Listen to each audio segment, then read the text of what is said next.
ebintu bino projects nzibunyeze ebyo kakati nze ne mbanze ngaze Museveni oli wakubiri obadde oyagala kweridinga matwe kalakasa bwe mbasobola okutuukako nga mpitidde mu musajja omukulu omwali eggulu I will reach out ndabe ali mu implying nti Museveni yategeera nti Bobi Wine agenda kuleadinga abantu b'e Kalakasi n'akuba essimu ewa mutowe Caleb Akandwanaho amanyiddwa ennyo nga Salim Saleh n'ayogera ne Bobi Wine ne banoonya engeri gye bamufulumyamu. Okay? But now he's in the America.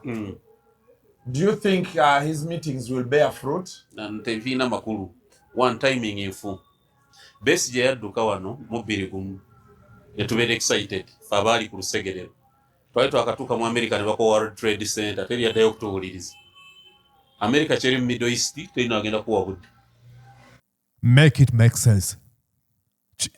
Twala akadde konna kulina olowooze ku ekyo. Museveni yakolagana ne Salim Saleh bafulumye Bobi Wine. Bobi Wine n'atuuka mu America ng'anoonya kulobinga against the criminal regime eya Museveni. Naye tebagenda kumuwa budde kubanga America eri wakati entangled mu crisis egenda maaso wakati wa Israel, Iran nayo yennyini nnyini. Kyali mu implying singa tewabaddeewo olutalo wakati wa America, Israel ne Iran singa Bobi Wine afunye attention. Naye tagenda kufuna ya attention kubanga waliwo olutalo.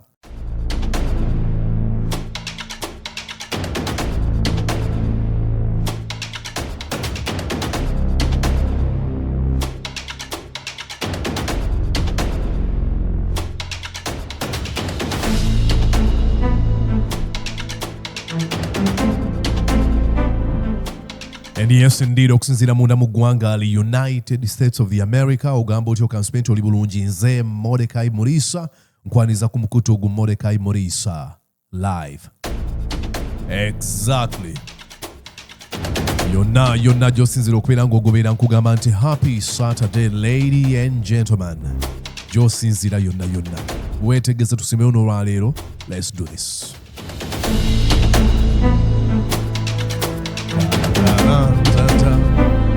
Oh yes, yonna gye musinziira. Ladies and gentlemen, tukyagenda mu maaso n'akanyumiro kaffe ke natuumye All the King's Stooges. Museveni n'akolanga kabaka mukana akatundutundu, Stooges ne babeera abo abamulya mu ngalo. Waliwo bwe bawandiise ne bagamba mulisa abasajja tobamalirako budde, tobawa budde tubeetaaga. Ngenda kukunywera lwaki nteekeddwa okubawa obudde. They command constituency emu ey'abantu ebazanyira ku mutwe. If you do not expose their lies, basobola okusigala nga balimba abantu. So what we do is come here and poke holes in these lies. Okay? So kyekinkozesa ebyo, ladies and gentlemen. I shouldn't be giving them time singa bali tebalina bwe bazanyira ku mutwe ne balina bwe balimba. So let's expose them. Why not? Weetegese? Let's do this. What we're going to be doing here is okulaga okwekontana kubanga bambi bagamba omulimba agwana mukkiriza. And ebiseera bisinga we mbalabye nga aba-interviewinga, pretty much aba-interviewinga bafuuka bakkiriza. Simanyi oba babaleka kubanga ekirimbo kiwulikikanga ekirungi mu matu gaabwe. It appears conspiracy theories and narratives that emotionally trigger you zine engeri gye zisikirizamu obuwulire oyagala kuziwulira. I call them emotional junk food. Ebintu nga tebyetaagisa kulowooza nnyo. But under minimal scrutiny, biba boogedde biba tebiriimu mulamwa. For example, they've really struggled to create a narrative about Bobi Wine's departure from Uganda. He's fleeing from Uganda. Bagezaako kukifumbafumba. And one of the man who should earn actually himself ekirabo ekyokuba nti taswala yoyo Munyagwa Mubarak Mugaati gwa Bata agenda kugamba nti Museveni yayamba Bobi Wine okufuluma eggwanga. Okay? Kisoboka. Omuntu nga mufere. Then nyini ajja kugambe nti Bobi Wine agenda agenze kwogera eri bazungu bajje bakube Museveni. Byenyini byekontana Museveni ayamba Bobi Wine afulume eggwanga agenda agamba abazungu bajje bamukube. Listen, si bigambo byange. Listen here. Ebintu bino projects nzibunyeeza ebyo kakati nze nayo mbanze nga nze Museveni. Oli wakubiri wadde oyagala kweridinga abantu kwekalakaasa. Bwe maaso okutuukako nga mpiridde mu musajja omukulu omwali eggulu. I will reach out. Ali mu implying nti Museveni yategeera nti Bobi Wine agenda kuleadinga abantu beekalakaase. N'akuba essimu ewa mutowe Caleb akandwanaho amanyiddwa ennyo nga Salim Saleh. N'ayogera ne Bobi Wine ne banoonya engeri gye bamufulumyamu. Okay? Olidde ekyo? Now, that's a little bit reasonable. Bwe abanga ye bw'alowooza n'aseka amagye mu lukufu, we shall come back to that later. Now, Museveni bw'aba yakola Museveni bw'aba yakolagana ne Salim Saleh bafulumye Bobi Wine, then ate wane kyagenda okwogera kigenda kwekontana. Listen. Nafuluma nti no, tumanyi bwe wafuluma. But now he's in the America. Do you think his meetings will bear fruit? Nteviina makulu. One timing enfu. Besigye yadduka wano mu 2021 etubeera excited fe abaali ku lusegerero. Twali twakatuuka mu America ne bakowa World Trade Center teri yaddayo okutuwuliriza. America kyeri mu Middle East terina agenda kuwa budde. Make it make sense. Twala akadde konna k'olina olowooze ku ekyo. Museveni yakolagana ne Salim Saleh bafulumye Bobi Wine. Bobi Wine n'atuuka mu America ng'anoonya kulobinga against the criminal regime eya Museveni. Naye tebagenda kumuwa budde kubanga America eri wakati entangled mu crisis egenda maaso wakati wa Israel, Iran nayo yennyini nnyini. Kyali mu kuimplyinga singa tewabaddeewo olutalo wakati wa America, Israel ne Iran, singa Bobi Wine afunye attention. Naye tagenda kufuna eyo attention kubanga waliwo olutalo. N'akwa n'ekyokulabirako nti oluvannyuma lw'akalulu ka 2021 Besigye yali agenda ku addressinga Congress munda mu ggwanga lya America, naye bwe yatuukayo ne bakuba Twin Tower mu kimanyiddwa ennyo nga 9/11. Teyafuna mukisa ogwo, yaggukira South Africa. Listen here. Kibayita okuseka amagye mu lukufu. When you say something nga tikisesa, but laughter becomes a thing you used to do your heavy lifting ebintu nga olaba tebiriiwo kati kyekisobola okumpesatinga ebyekisiro ebitakola byoyogedde as your brain prepares you to say more outrageous stuff.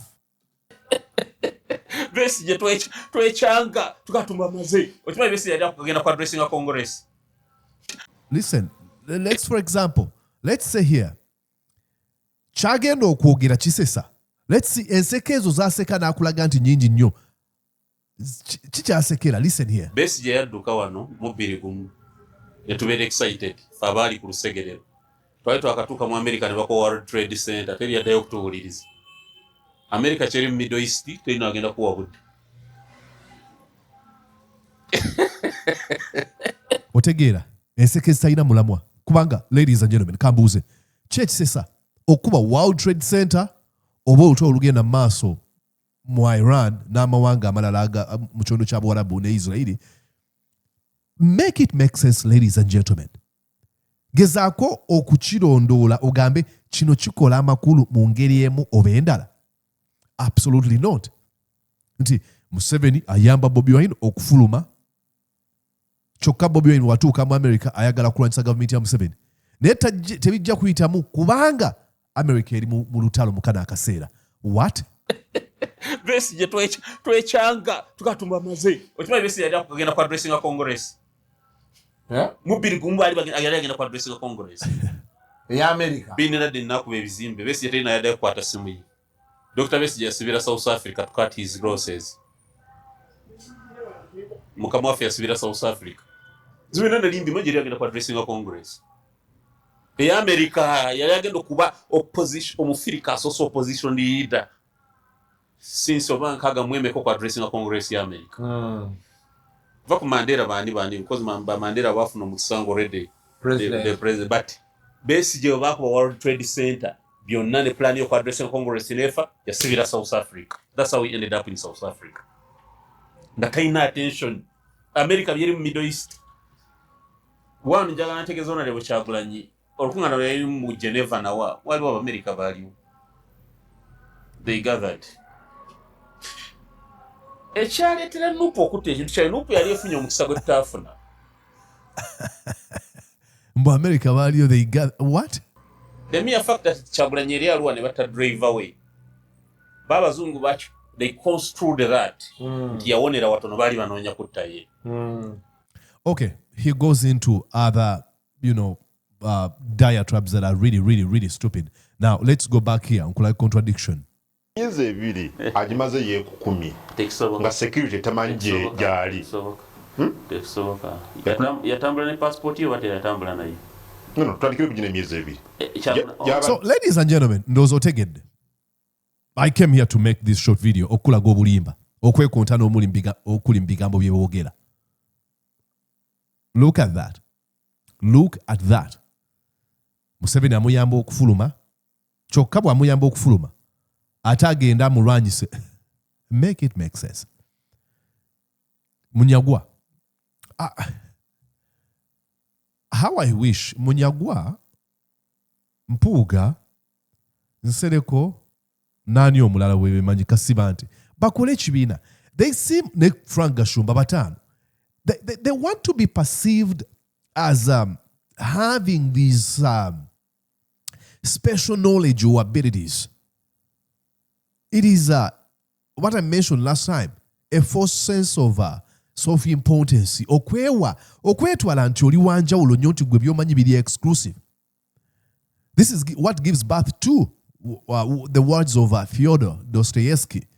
A man who lies to himself. I think I should show you that and we can call it a show. I love this over and over. I show you this to you over and over again because it is really a jayo amakulu. Agaba nabasajja wembalaba nga boogera. Let's go and read this here. A man who lies to himself and believes his own lies becomes unable to recognize truth. Omuntu eyeerimba nakkiriza ebirimbo bye atuuka akaseera nga tasobola kumanya mazima. Either in himself or in anyone else, mu ye oba mu muntu omulala. And he ends up losing respect for himself or for others. Abatakiyewa kitiibwa eri abalala. Kati oyinza okwebuuza butya bw'ateewa kitiibwa. Obuteewa kitiibwa kwe kuba nti ogenda kwogera ebintu ebikonta n'abantu bagenda kukulaba ng'omubuyabuya oba tokyewa. Kyokka tokiwa balala kubanga abantu abo olowooza nti basirusiru so bagamba ekintu kyonna kyonna ne bakitwala. Ayongereyo n'agamba, when he has no respect for anyone, bw'abanga atakyalina kitiibwa eri omuntu yenna, he can no longer love. Aba takyasobola kwagala. Okwagala okusikwa mukwano n'okwali n'ekisobola okukola. Sikwa mukwano guno guli romantic. Naye okwagala okw'okumanya abantu n'obawa ekitiibwa olwaki kye bali ng'abantu. Agamba, and in order to divert himself having no love in him, bw'atuuka akaseera ng'ogwo omukonta kyagulina munda mu ye, he yields to his impulses. Atandika okuwuliriza ebyo ebintu ebimuleetera okusalawo okwamangu. Okukola okusalawo okwamangu. Indulges in the lowest form of pleasure. Atandika okwenyigira mu bintu ebiwa amasanyu ebikyasinza okubeera ebya wansi. And believes in the end like an animal. Behaves. Mu nkomerero atandika okweyisa ng'ekisolo. Kubanga ekisolo tekiteeka nnyo budde mu kulowooza bye kinaakola. And it all comes from lying. Kyonna kyonna kiva ku bulimba. Lying to others and to yourself. Okulimba abalala. Naawe kennyini nnyini okwerimba. Bigambo bya Fyodor Dostoevsky, muwandiisi okuva e Russia. Yawandiika ebitabo nga Brothers Karamazov, n'awandiika ebitabo nga Crime and Punishment, n'ebirala bingi nnyo osobola okunoonya ku bitabo bye n'obisoma. Amazing. Omu ku basajja bakyaza okuwandiika ebitabo ebirungi. Ladies and gentlemen, kye tulabyeko kyekyo ekyo ekiri mu ndowooza okitegedde bulungi. That's what I came here to expose. The charlatanic tendencies of Munyagwa Mubarak Munyagwa Serunga, who believes is some sort of a special one with special knowledge. Unbelievable. How bajja gino emitwe. How confident are they? Olugumugumu oba lujjawa? You tell me. Anyways, ndowooza tuwayizaamu. Tusimbula ate kati mberekereza. Wewe nawe nanga wandyagadde okwegatta ku mukutu ogw'abantu abagenda okusponsoringa show emitwalo 2 buli mwezi, tunoonya abantu 100. Mpandiikira ku namba y'essimu eya WhatsApp +1 712 303 7831 +1 712 303 7831. Muliisa ennamba ogisoma oyanguwa. Zaayo kema bigojulize mukwano. +1 712 303 7831. Abana sponsoring shows amanya gamwe gajja kuba displayed buli luvannyuma lwa show. So please mpandikire nga Mulisa nandi agadde okubeera omu ku sponsors. All right, ladies and gentlemen, ndowooza mberekereze. Mbaagalizaawo okubeera obulungi ate era mweraba happy Saturday or happy weekend. Tunaaba tuddingana eddako kale ate ngenda kuleeta All the King Stooges Part 4. Charles Romushana maybe. Katulabe.